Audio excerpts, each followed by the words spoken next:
شیر اور شارک دونوں فطرتاً شکاری ہیں، لیکن شیر سمندر میں شکار نہیں کر سکتا اور شارک خشکی پر شکار نہیں کر سکتی۔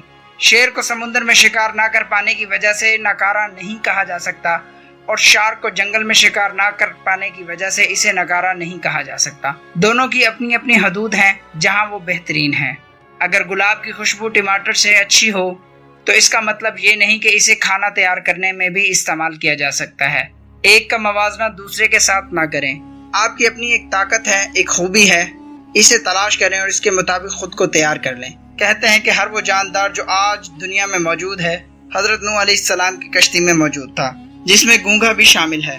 اگر اللہ رب الکریم ایک گونگے کا نوح علیہ السلام کی کشتی تک پہنچنے کا انتظام کر سکتا ہے تو وہ اللہ آپ پر اور مجھ پر اپنے فضل کا دروازہ اس وقت تک بند نہیں کرے گا جب تک ہم زندگی میں اپنے متوقع مقام تک نہیں پہنچ جاتے۔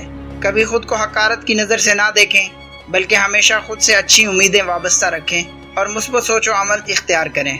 یاد رکھیں کہ ٹوٹا ہوا رنگین قلم بھی رنگ بھرنے کے قابل ہوتا ہے۔ اپنے اختتام تک پہنچنے سے پہلے خود کو بہتر کاموں کے استعمال میں لے آئیں۔ وقت کا بدترین استعمال اسے خود کا دوسروں کے ساتھ موازنہ کرنے میں ضائع کرنا ہے۔ مویشی گھاس کھانے سے موٹے تازے ہو جاتے ہیں، جبکہ یہی گھاس اگر درندہ کھانے لگ جائے تو وہ اس کی وجہ سے مر سکتے ہیں۔ کبھی بھی اپنا موازنہ دوسروں کے ساتھ نہ کریں۔ اپنی دوڑ اپنی رفتار سے مکمل کریں۔